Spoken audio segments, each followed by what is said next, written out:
what ball head should I buy or what camera tripod head should I buy is a very frequently asked question.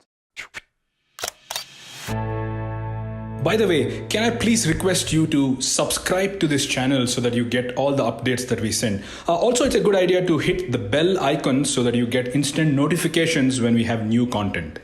So I think people don't really invest in a good tripod setup. They're okay to buy really great f2.8 or f1.8 lens and a great full frame body, but they somehow become penny wise pound foolish and buy tripods and tripod heads which are really not great. You should understand, if you invest in the right tripod and ball head in this case, it really gives you better results in the field. For example, I use a really good quality ball head called a really right stuff ball head, and the advantage of a ball head is you can position your camera in any angle you want. If you're standing on a cliff and you're photographing the valley below, you can be locking your tripod or the head like this and you can take a picture below, or if you're shooting the bird, you can be actually rotating it like this. So a ball head is a really must-have accessory for a photographer.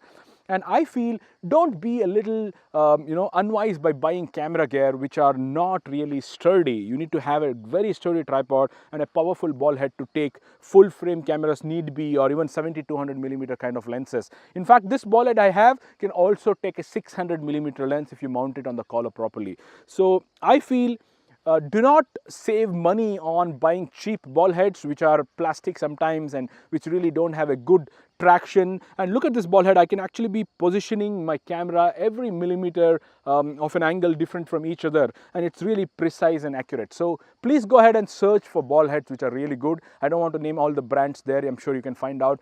Don't save money on buying cheaper ball heads because you really need high quality ball heads on the field.